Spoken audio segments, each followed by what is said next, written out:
Charles Frederick Worth and the fashion house he founded are enjoying something of a revival 200 years after his birth, including a recent exhibition at the Petit Palais in Paris.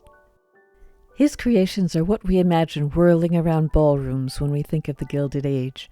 Whether it was held in Paris, London, or New York, you could be sure to see at least a handful of his designs gracing the dance floor.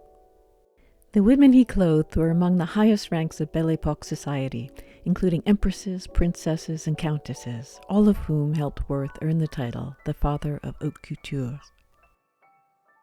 Let's examine some of the most beautiful examples of Worth gowns from the Belle Époque and learn what sets them apart from other dresses of the time. In 1846, with only £5 in his pocket and unable to speak a word of French, Worth arrived in Paris. He got a job as an assistant at the draper Gaglan-Oppiger, quickly learned the language, and his career took off. Worth's first important client was Princess Pauline von Metternich, who was part of the entourage close to the Empress Eugénie. One of the first gowns that Worth had designed for her was a white tulle, which she wore to a ball at the Tuileries. As soon as the Empress saw it, she insisted on knowing who designed it, and Worth's fortunes were made. Every lady at court wanted a Worth gown, and his fashion house was soon getting commissions from well-heeled ladies all over the world. The Worths loved fancy dress, which is reflected in the many outfits the fashion house made for the numerous costume balls held in the late 19th century, such as the Devonshire House Ball in 1897. This costume was worn by Consuelo Vanderbilt's husband, the Duke of Marlborough, to whom she was very unhappily married. Given his expression, we can understand why. It supposedly cost 5,000 francs, due to its silver and gold embroidery embellished with pearls and diamonds. The Duchess of Devonshire, who hosted the ball, went as Zenobia, Queen of Palmyra. The Times wrote of the gown, "The skirt of gold tissue was embroidered all over in a star-like design in emeralds, sapphires, diamonds, and other jewels outlined with gold, the corners where it opened in front being elaborately wrought in the same jewels and gold to represent peacocks' outspread tails." Among the most famous of Worth's fancy dress gowns was the one created for Alice Vanderbilt for the costume ball held by her sister-in-law Alva in March of 1883. Alice went dressed as the spirit of electricity. Over an underskirt of blue velvet, Worth had laid gold satin embroidered with metal filaments and lightning bolt and starburst motifs, which would have glowed and glittered under the lights. Silk was used everywhere, not only for the lining, but even the casings holding the boning. The lightning bolts were made from gilt sequins and tonal metallic beadwork, and the fringe consisted of tiny, clear, mercury-lined short beads and spring-coiled flat tinsel. It closes at the center front by buttons concealed under a placket. Although there's an urban legend that the torch she carried with her actually lit up, powered by batteries concealed beneath her dress, this is highly unlikely, according to the costume curator at the Museum of the City of New York, where the dress currently lives. There was nowhere to hide a battery in her closely fitted bodice, and a large cable would have had to run up her arm to the torch. The glow from the torch in this Mora photograph is clearly a retouching job. No matter, the gown was a sensation and helped gain the Vanderbilts entree as members of Mrs. Astor's famous 400. This Valkyrie costume showed what the House of Worth could do when they pulled out all the stops. The combination of silk velvet, satin, and the intricate embroidery involving pearls, sequins, metallic thread, and gold lace is spectacular. Even the bit of underskirt peeking out near the hem is encrusted with pearls. Their talent at combining the perfect mixture of color and texture was unsurpassed. By the early 1890s, Charles Frederick had ceded most of the running of the business to his sons Jean Philippe and Gaston. He only occasionally came into the atelier to offer advice and keep an eye on what was going on. After his father's death in 1895, Jean Philippe became the main designer at Worth. He carried on in the same tradition as his father in terms of creating gowns with elaborate embellishments.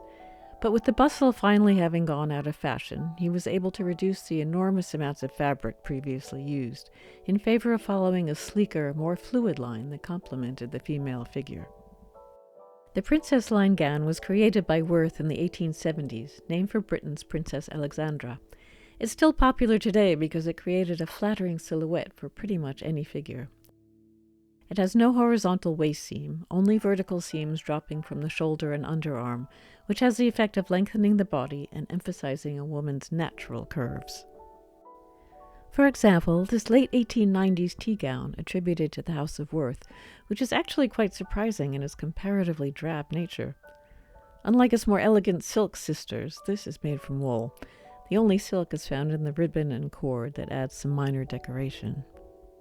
A more elegant example of a Worth tea gown is seen here, made in about 1880. Just look at the detail in the embroidered silk.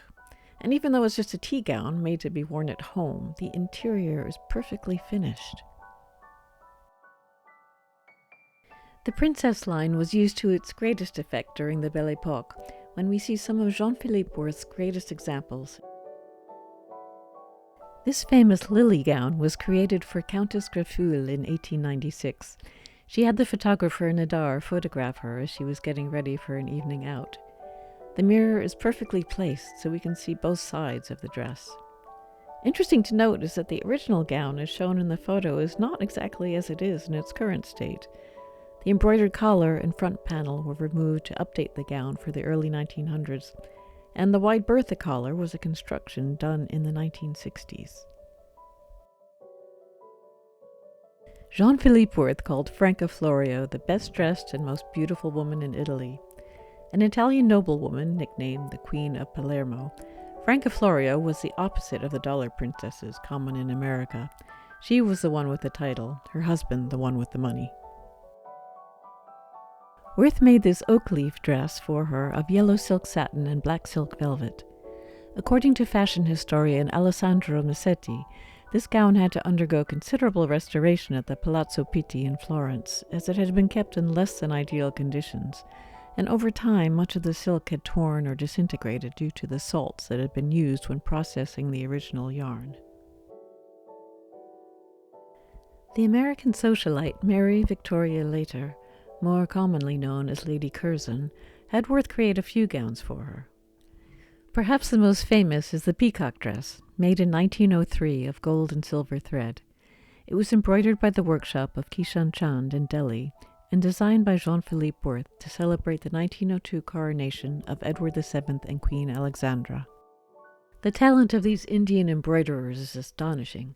They painstakingly hand-sewed metallic thread, sequins, and crystals onto the gown's panels, which are made of silk taffeta with a muslin backing, using a specialized hookwork technique called Zardozi. In addition to the ornate embroidery, the gown featured green beetle wing cases resembling emeralds, silk lace netting, and rhinestones at the neckline and over the bodice, with white silk roses at the hem. The gown is currently undergoing conservation at Kettleston Hall, and unfortunately will not be displayed to the public again until 2027. What distinguishes Worth's creations from many of the other fashion houses of his time are the care with which he chose the fabrics used, and in many cases had manufactured, as well as the spectacular embellishments added to each gown.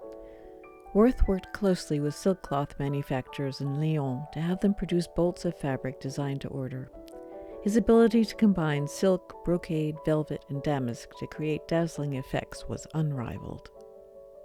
This gown's silk fabric was made by a firm in Lyon, Tassinari and Châtel. The design, called Reine des Fleurs, was taken from Madame du Barry's bedroom at Versailles. The fabric was woven in a few colorways, including pink and silver, a sample of which you can see hanging on the wall. And just look at the detail woven into the silk of Franca Florio's court dress.